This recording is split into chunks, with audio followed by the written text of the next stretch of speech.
తక్కువ పెట్టుబడిలో నెలకు 50,000 నుండి 10 లక్షలు సంపాదించాలనుకుంటున్నారా? ఈ వెబినార్ లో జాయిన్ అవ్వండి. Hello my dear friends, welcome to Suman education TV. నేను మీ కర్ణాటి అశోక్ చక్రవర్తి. ఈరోజు నేను ఇక్కడ ఒక టాపిక్ రాస్తున్నాను చూడండి. ఇది కామన్ మిస్టేక్స్. కామన్ మిస్టేక్స్ ఏంటి సార్ అని మీరు అనుకున్నారనుకోండి. కామన్ మిస్టేక్స్ ఏంటి అంటే, లాంగ్వేజ్ మనం మాట్లాడుతుంటాం కదా, మాట్లాడుతున్నప్పుడు కొన్ని మిస్టేక్స్ వస్తుంటాయి. అంటే కొంతమందికి వస్తాయి, చాలా కూడా వస్తుంటాయి మిస్టేక్స్. కాబట్టి ఆ మిస్టేక్స్ని మనం కరెక్ట్ చేసుకొని మాట్లాడితే, if we correct the mistakes and we start speaking, then ఎదుటి వాళ్ళకి ఏమనిపిస్తుందంటే, అరే అతను కరెక్ట్ ఇంగ్లీష్ మాట్లాడతాడు అని.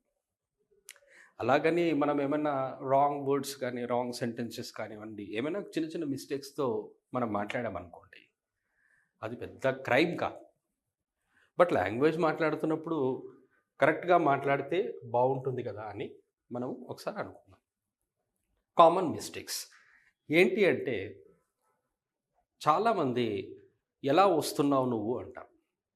మా ఇల్లు దగ్గరే ఉంది అంటారు. మా ఇల్లు దగ్గరే ఉంది. మరి ఎలా వస్తున్నారు అనగానే, I am coming by walk, ఇలా అంటారు. ఐఎమ్ కమింగ్ బై వాక్ అని. ఇక్కడ చాలామందికి తెలియదు ఏంటంటే, ఈ బై వాక్ అనే వర్డ్ యాక్చువల్గా మనం యూజ్ చేయొద్దు. కరెక్ట్ సెంటెన్స్ ఏంటి అంటే, ఐఎమ్ కమింగ్ ఆన్ ఫుట్ అని అనొచ్చు. ఎలా వస్తున్నావు నువ్వు అంటే, మా ఇల్లు దగ్గరే, ఆన్ ఫుట్. నేను చాలామంది అంటుంటే విన్నా, బై వాక్ అనేస్తారు. బై వాక్ అని. మరి బై వాక్ అంటే ఏమవుతుందంటే, ఏమవ్వదు, తప్పు. వర్డ్ యూజ్ చేయడం కరెక్ట్ కాదనమాట. అంతకంటే ఏమీ లేదు. మనం ఆన్ ఫుట్ అనాలి. ఇక్కడ ఇంకొక విషయం కూడా ఉంది ఏంటంటే, ఈ బై వాక్ ఉంది, ఈ బై వాక్కి బదులు ఆన్ ఫుట్ అనాలి అని చెప్పాను.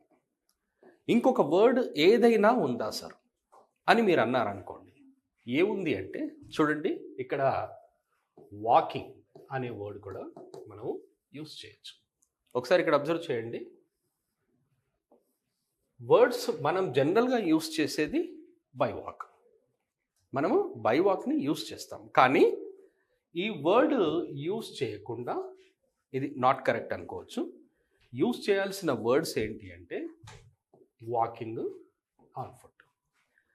ఐఎమ్ కమింగ్ ఆన్ ఫుట్ అనగానే మీకు అనిపిస్తుంది, అవును ఇది కరెక్టే అని. కానీ ఈ వర్డ్ ఎంతమంది యూజ్ చేస్తాం చెప్పండి. అలాగే ఇదే కాదు, మనము ఐఎమ్ కమింగ్ వాకింగ్ అని కూడా యూజ్ చేయొచ్చు. ఇది కూడా చాలామంది కన్ఫ్యూజ్ అవుతారు. Many people get confused here these two words if they see these two words. అదేంటి, కమింగ్ వచ్చింది, వాకింగ్ వచ్చింది, రెండు V4s వచ్చాయేంటి అని అనుకుంటారు. మై డియర్ ఫ్రెండ్స్, ఇక్కడ ఈ కమింగ్ అనేది వర్బ్ 4A. ఇది V ప్లస్ ఇంగ్ అని. V ప్లస్ ఇంగ్ అంటే యాక్షన్ వర్బ్, మెయిన్ వర్బ్ కూడా అంటాం మనం. ఐఎమ్ కమింగ్ అనేది ఇక్కడ యాక్షన్ వర్బ్ అవుతుంది. కానీ వాకింగ్ అని ఉంది చూడండి, ఇది మాత్రం ఇక్కడ నౌన్ అవుతుంది. నౌన్ కాబట్టి ఐఎమ్ కమింగ్ వాకింగ్ అనేది ఏం తప్పు కాదు. అలాగే ఇదే పాస్ట్ టెన్స్లోకి తీసుకొని వెళ్ళామనుకోండి, ఐ కేమ్ అన్నా, ఐ కేమ్ వాకింగ్. నిన్న నువ్వు వచ్చావు కదా, ఎలా వచ్చావు అంటే ఐ కేమ్ వాకింగ్ అంటే నేను నడుచుకుంటూ వచ్చాను అని. ఇప్పుడు ఇక్కడ మీకు కనిపిస్తుంది చూడండి, అండ్ దీస్ టూ వర్డ్స్, ఈ టూ వర్డ్స్ మాత్రం కరెక్టే అని మీకు అనిపిస్తుంది. మై డియర్, ఇది కరెక్టే, ఇది కూడా కరెక్టే. ఎందుకంటే ఇక్కడ కేమ్ వచ్చింది, ఇది V2. ఇక్కడ కమింగ్ వచ్చింది, ఇది V4. అలాగే వాకింగ్ మళ్ళీ ఇక్కడ నౌన్ ఇది. కాబట్టి ఐ కేమ్ వాకింగ్ కరెక్టే, ఐఎమ్ కమింగ్ వాకింగ్ కరెక్టే. అలాగే ఐ కేమ్, నేను ఇంకొక వర్డ్ అన్నాను, అదేంటి, on foot. I came on foot. ఓకేనా? సో ఇక్కడ బై వాక్, ఆన్ ఫుట్, ఈ రెండు వర్డ్స్ ఒకసారి చూడండి. By walk, on foot, walking. ఈ 3 వర్డ్స్ చూడండి, ఇందులో బై వాక్ అనేది ఎప్పుడు యూజ్ చేయకండి. ఇది not used. These 2 words are used. Okay, right. ఇంకొక కామన్ మిస్టేక్ని చెప్తాను. ఈ కామన్ మిస్టేక్ ఏంటి అంటే, ఆ కామన్ మిస్టేక్ మీరు చూడంగానే తెలిసిపోతుంది మీకు. చాలామంది యూస్ చేస్తారు అది, చాలామంది. నేను ఇప్పుడు ఈవెన్ బ్యాంక్కి వెళ్ళినా సరే, ఎక్కడైనా ఏదైనా అఫీషియల్ పని మీద ఏదైనా ఆఫీసెస్కి వెళ్ళినా సరే, అక్కడ ఒక వర్డ్ ఉంటుంది. ఆ వర్డ్ ఏంటి అంటే రిసిప్ట్. ఓకే, అక్కడ వర్డ్ ఏంటంటే రిసిప్ట్. నేను ఒకసారి ఏమన్నానంటే, సార్ నేను మా అమౌంట్ పే చేశాను, రిసిప్ట్ ఇవ్వలేదు అన్నాను. వాళ్ళు ఏంటంటే రిసిప్ట్ ఇంకా తీసుకోలేదా, రిసిప్ట్ అంటున్నారు. మై డియర్ ఫ్రెండ్స్, ఇక్కడ రిసిప్ట్లో ఈ పి అనేది సైలెంట్ వర్డ్ అనమాట, సైలెంట్ లెటర్ అంటాం. కాబట్టి దీన్ని ఏమనాలి అంటే రిసీట్. ప్రొనౌన్సియేషన్ వచ్చేసి రిసీట్. రిసీట్ అనేదే కరెక్ట్. నాకు ఇంకా రిసీట్ ఇవ్వలేదు, మీరు ఇంకా రిసీట్ తీసుకోలేదు, రిసీట్ తీసుకోండి అని అలా అనాలి. ప్రొనౌన్సియేషన్ రిలేటెడ్ మిస్టేక్ ఇది. ఇదే విధంగా ఇంకొక ప్రొనౌన్సియేషన్ ఉంది, కామన్ మిస్టేక్ అది. దీన్ని కూడా చాలామంది హోటల్కి వెళ్ళంగానే మెనూ తీసుకురా అంటారు. ఇది మెనూ కాదు, యాక్చువల్గా దీని ప్రొనౌన్సియేషన్ వచ్చేసి మెన్యూ. ఇది మెన్యూ తీసుకొని రండి అనాలి. ఇక్కడ కామన్ మిస్టేక్స్ మనం కరెక్ట్ చేసుకోవాలి.